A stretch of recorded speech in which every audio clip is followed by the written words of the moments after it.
The 2-1. Lindor, George right center field. This one is back. It is gone! Grand slam! And Lindor puts the Mets on top. The biggest swing of the season for New York. 3-second differential. Shot clock, game clock.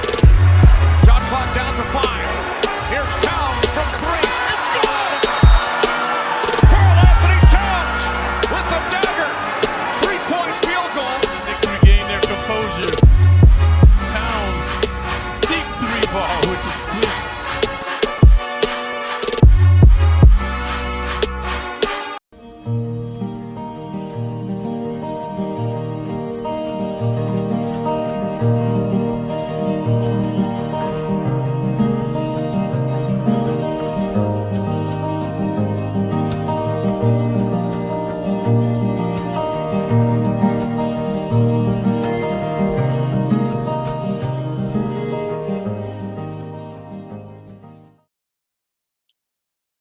Can't take shit for granted, cause life is too short, too short. Yeah, got 100 clips, nigga, I'm from New York.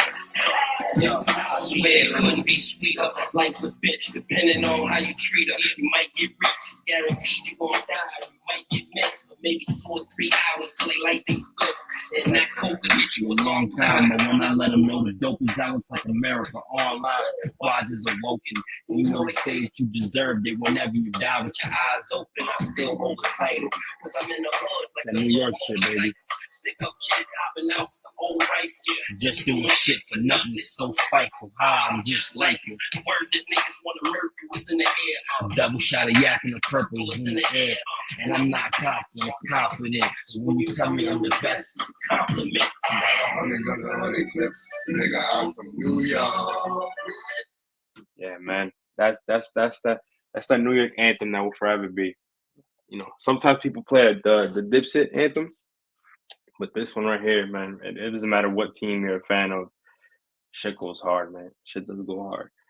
What's good, everybody? What is going on? I just wanted to drop this video, kind of going over the Knicks post game about yesterday's game against the Timberwolves. As you saw, I played a very emotional Knicks Jalen Brunson and Julius Randle tribute. I know everybody's kind of going nuts over the fact that after the game yesterday, on Thursday, Randle kind of like went back to the locker room after the game was done. I mean, how could you not? We blew them out. But it showed that Jalen Brunson, was looking for Julius Randle and was informed that he went straight to the locker room, and you could kind of tell he was like a little bit like bummed out by it.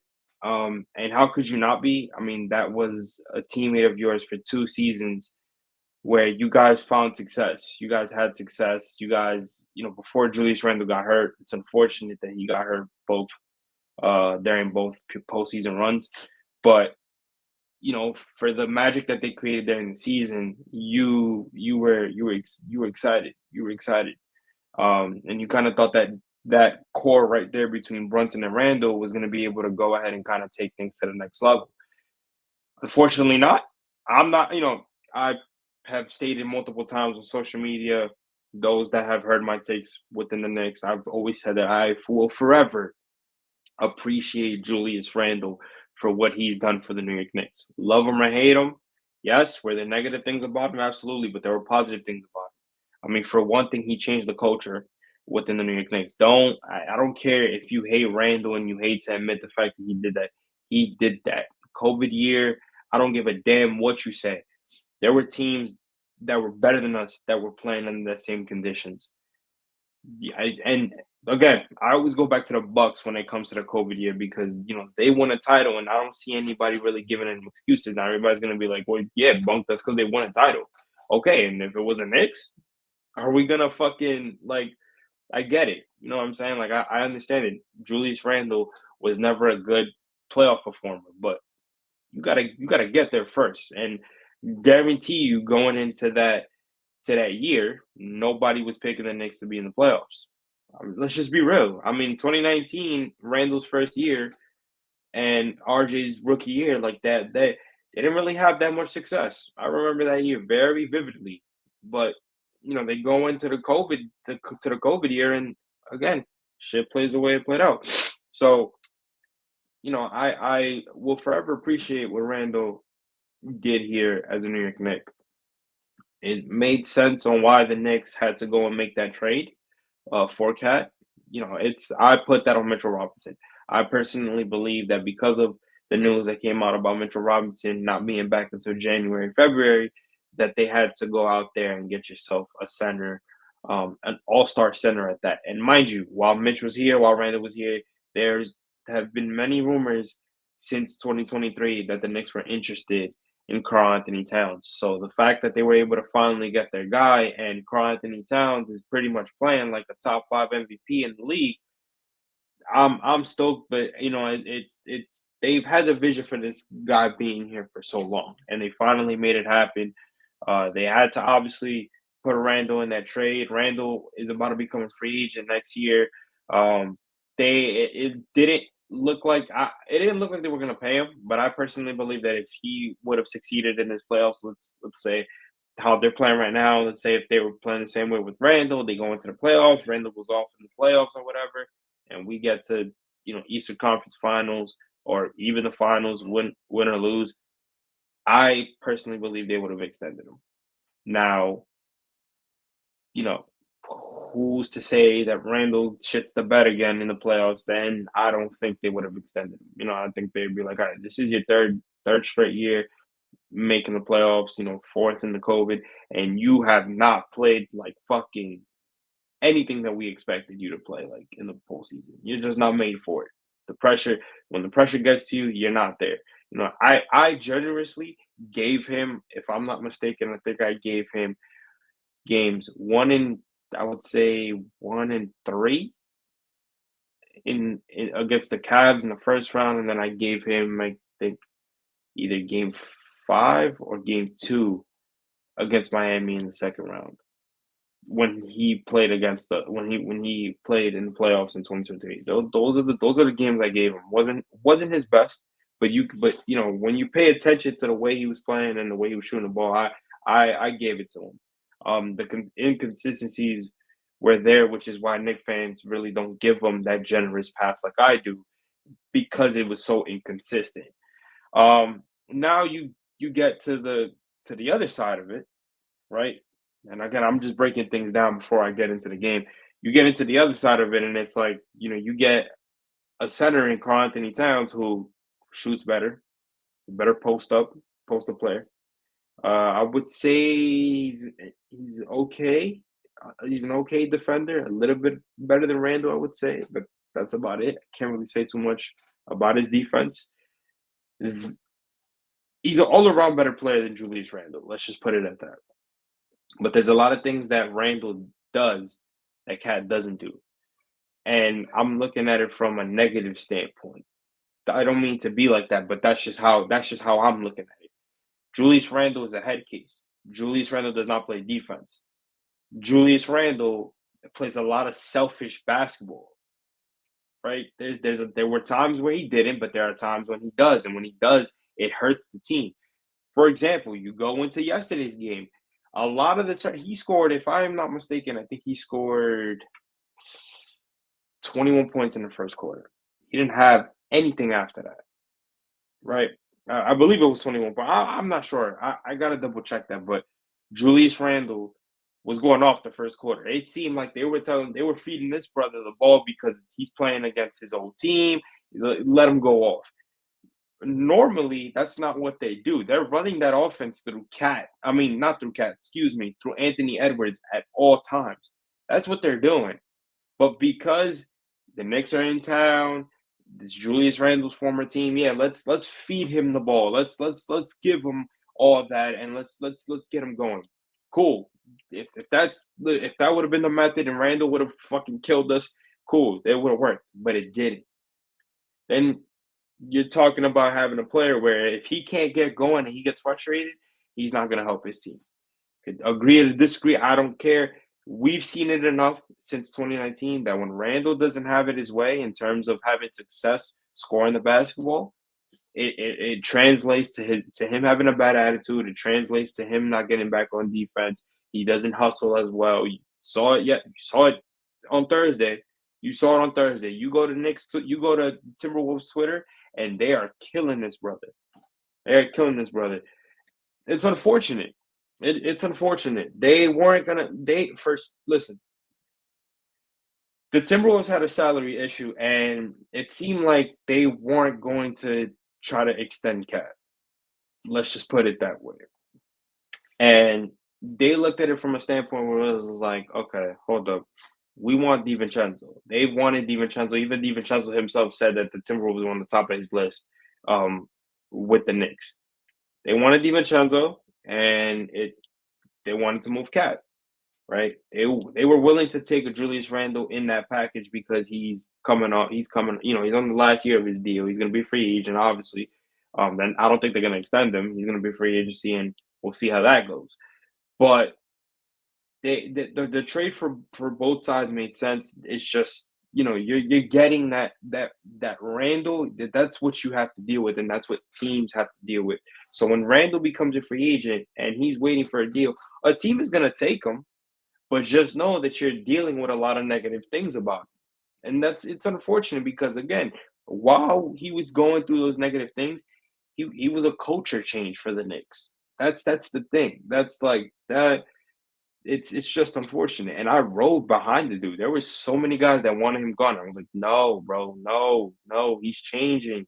This isn't the Randall from 2022. The Randall that was putting the thumbs down, that was saying fuck y'all, that was basically saying, y'all, listen, I don't care. I'm not gonna do it. I'm not gonna do what y'all like. That wasn't. You didn't get that Randall in 2023 and in 2024. So again, there's a lot of things going on with Julius Randle. While he was having a successful, year after 2022, there were still things that you were like, yo, come on, bro. Like, you could be better. You know what I'm saying?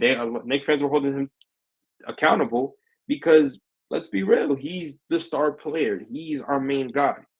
A lot of Knicks fans were like, yo, you're not going to win a championship with this brother. And I was saying, yo, he's got a point guard. He's got young kids around him that are still growing. He had Emmanuel Quigley and RJ Barrett. Didn't work.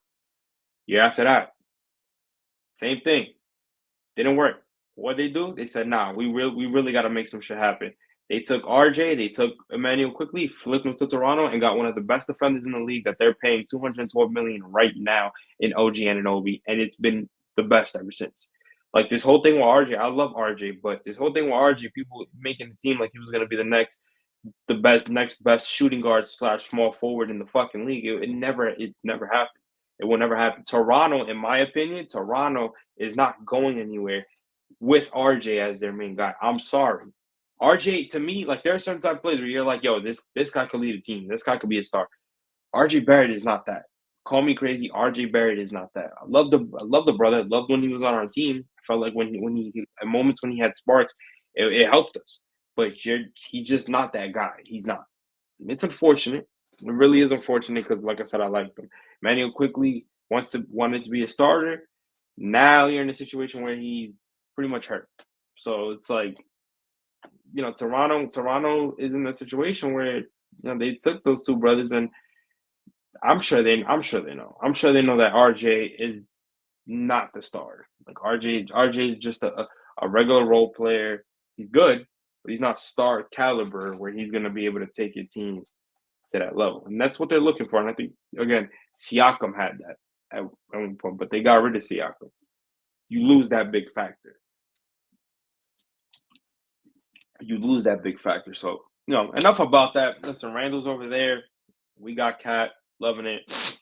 So the Knicks pretty much just dominated the Minnesota Timberwolves. From front to back, I mean, they basically like how do I say it? They were, after the first quarter, they were down, if I'm not mistaken, they were down 33-32 at the end of the first quarter. When I tell you, like, something switched defensively for the Knicks. They, at one point in that second quarter, went on a 26-2 run. I'm talking about they were getting stops on both. They were getting stops on defense. They were getting steals left and right. Guys were being aggressive, moving the ball. making wide open threes, taking it to the basket. You know what I'm saying? Off the dribble, like they really punched it into the Timberwolves. And part of it, again, this goes back to what I was saying about Julius Randle. Part of it was Julius Randle making mistakes, causing turnovers, taking stupid shots. If I'm the Timberwolves, first, I mean, listen, Anthony Edwards didn't play well at all either, right? So I know people are going to be like, "Well, you putting all this on Randle. What about Anthony Edwards? Their first star player. He didn't play. He didn't play well. Yeah, no, you're right. He didn't play well.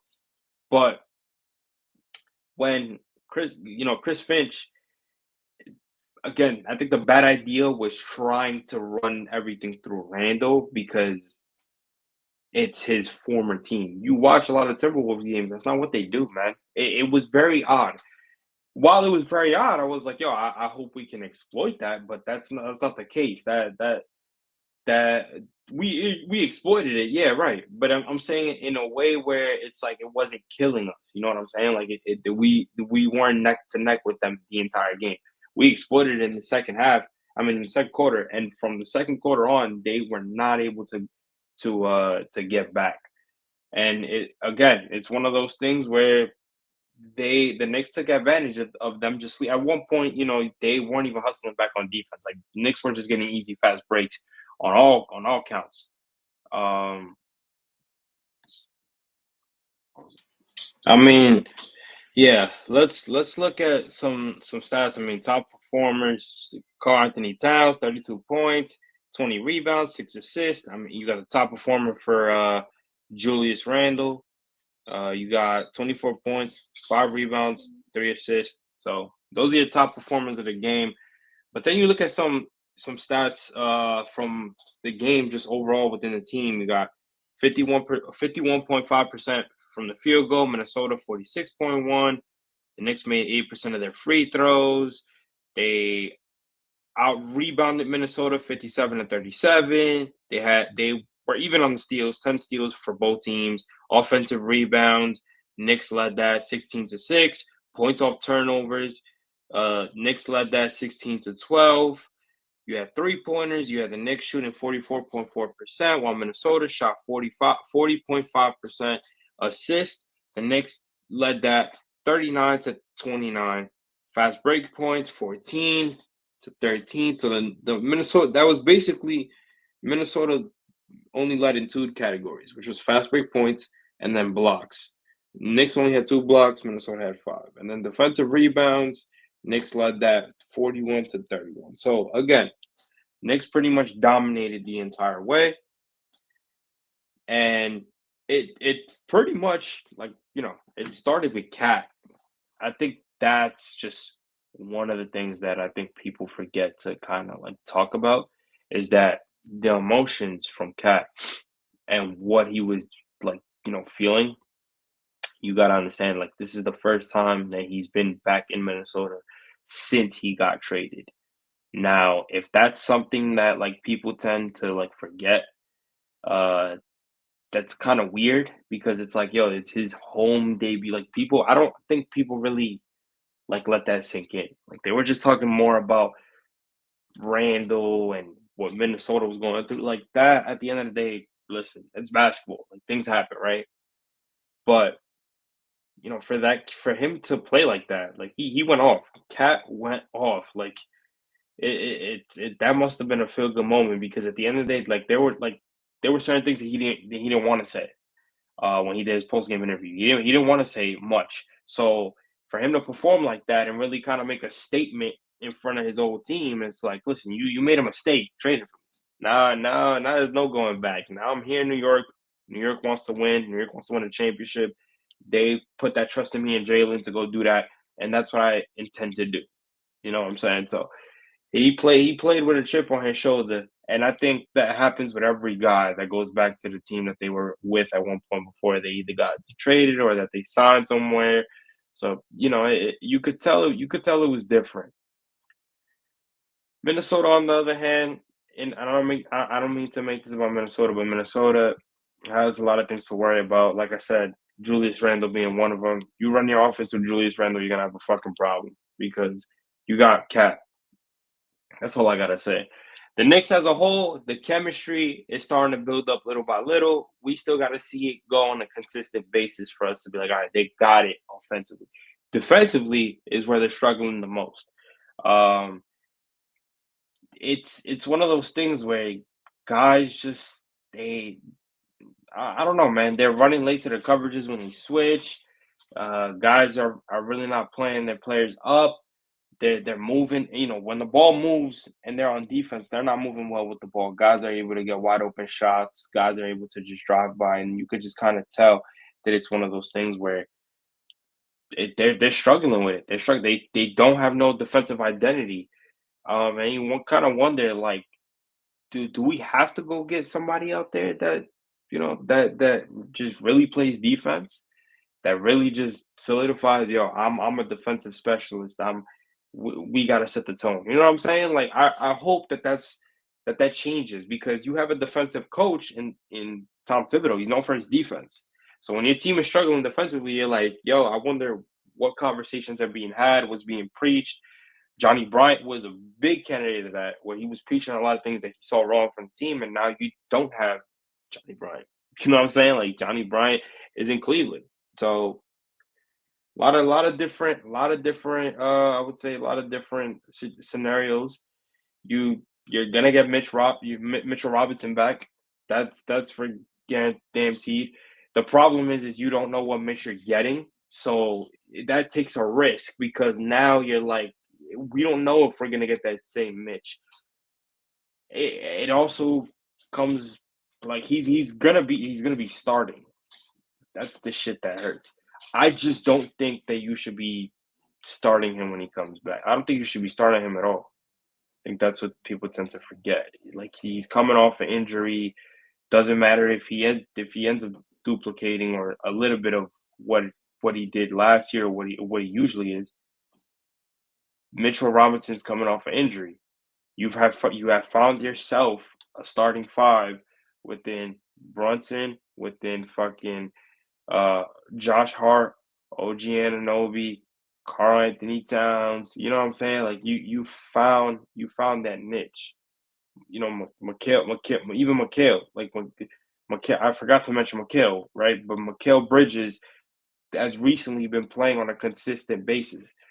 People are going to talk about you losing a big rim protector in the starting lineup. That's kind of what Cat is here for as well. He brings a lot more than what Mitchell Robinson brings. I just don't think people really process that because everybody's like, yo, his defense is defense. Yeah, he's not that great of a defensive player, but he's a good rim protector. He has a body for it. He has the size. So why can't we have that with Cat? Why does it have to be something different? It's just excuses, man. Excuses at the end of the day, and when it's all said and done, this team has to find consistency going, before the All-Star break comes. Where now after the All-Star break ends in February, you can go into that hunt to keep pushing to secure your playoff spot, knowing, we're messing well. We're gelling together. We don't have to worry about that, but we're doing it on both ends of the floor. So we'll see how that goes. The Knicks play on Saturday, December 21st against the New Orleans Pelicans. They will be in New Orleans before they come back home, and that should be an interesting one. They play against CJ McCollum, and they're playing against Brandon Ingram, a team who is struggling, especially with Zion not being there. But they got size. So that's a big plus. But that is your recap. Small little recap, nothing crazy. I will be doing these again. I'm doing this work right here based on the Mets and the Knicks. I will be doing these after every game, whether it's on the same day, whether it's on the day after, or the day after that. I will be doing these more so you guys not only could get my perspective but get a different view, because I know there's a lot of other content creators. Shout out to them, man. Shout out to a lot of Knicks recap. So many Knicks content creators. Shout out to them that do it on a daily basis and really do this shit. I give them my respect. But yes, I will be doing this on a daily basis. This is just a fresh start, and you kind of seen a little bit of a glimpse of it. We'll get better within time, but consistency is key, and we trying to get there, baby. So I appreciate everybody that's watched this video and that tuned in. Please like, share, comment, and subscribe. And always support the channel, man. Support. I appreciate my supporters. Appreciate everybody that's been riding with me. So, yeah, man. Appreciate y'all. And I will see you in the next video. Peace.